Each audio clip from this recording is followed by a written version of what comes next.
सभी भक्तों को जय श्री राम। मैं विपिन शास्त्री, श्री दुर्गा माता मंदिर, आशियाना कॉलोनी, लुधियाना, पंजाब। गुरु विपिन शास्त्री चैनल के माध्यम से आप सभी भक्तों के बीच कार्तिक महात्म्य व्रत कथा लेकर उपस्थित हो रहा हूँ। कथा श्रवण करने से पहले हम अपने गुरु महाराज इष्ट देव का ध्यान करते हैं। मंगलम भगवान विष्णु, मंगलम गरुड़ध्वजा, मंगलम पुंडरीकाक्षा, मंगलाय तनो हरे।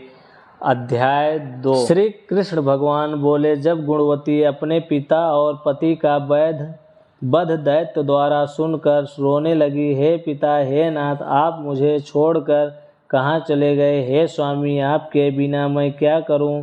कहाँ जाऊं? मेरा भरण पोषण कौन करेगा? कौन खाने पीने को देगा? और मैं काम काज में चतुर भी नहीं हूँ। तुम्हारे बिना अनाथ हूँ। अब मैं किसकी शरण लूँ? मैं विधवा हो गई हूँ। विधाता का मेरे ऊपर कोप हुआ है। मैं कैसे जिंदा रहूँ? श्री कृष्ण बोले, इस तरह विलाप करती हुई केले के पत्ते के समान कांपती हुई पछाड़ खाकर गिर पड़ी। थोड़ी देर में सावधान होकर फिर विलाप करने लगी, शोक समुद्र में डूबने लगी। उस गुणवती ने घर का सब माल बेचकर शास्त्र के अनुसार बहुत सावधानी के साथ अपने पति तथा पिता की क्रिया की और उसी शहर में विष्णु भगवान की भक्ति में तत्पर होकर शुद्ध शांति के साथ रहने लगी और अपने आजीवन तक एकादशी का व्रत और कार्तिक मास के व्रतादि करती रही। हे कांते, यह दोनों व्रत मुझे अत्यंत प्यारे हैं। इन व्रतों को करने से मोक्ष की प्राप्ति होती है, पुत्र और घर की प्राप्ति होती है।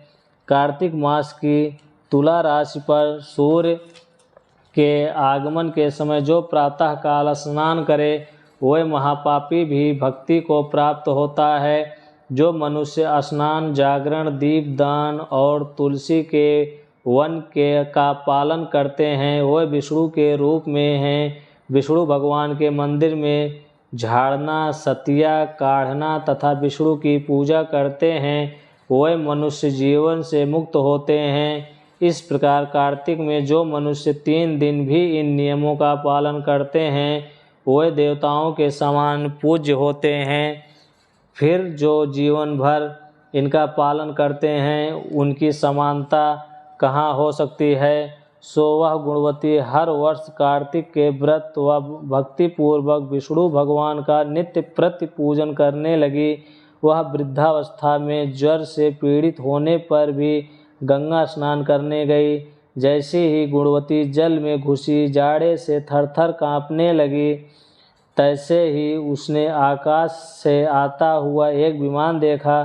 शंख, चक्र, गदा, पद्म आदि अनेकों शस्त्रों से युक्त विष्णु के समान स्वरूप वाले पार्षद गरुड़ ध्वजा व सुंदर अप्सराओं से युक्त विमानों में बैठाकर गुणवती को वैकुंठ ले गए और प्रदीप्त अग्नि के समान कांतिमान गुणवती कार्तिक व्रत के प्रभाव से विमान में बैठकर मेरे पास आ गई।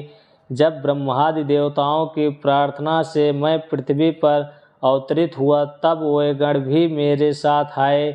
सो हे कामिनी, वे सब मेरे ये यादव हैं और तुम्हारे पिता देव शर्मा इस जन्म में सत्राजित हुए और तुम्हारा पति चंद्र शर्मा अक्रूर हुआ।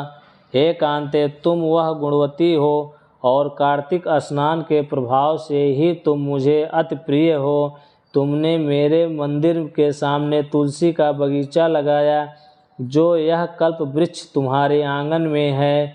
कार्तिक मास के दीप दान के प्रभाव से तुम्हारे देह व घर में लक्ष्मी स्थिर रूप हैं और संपूर्ण व्रतादि प्रेम से विष्णु भगवान को अर्पण किए, सो तुम मेरी पत्नी हुई।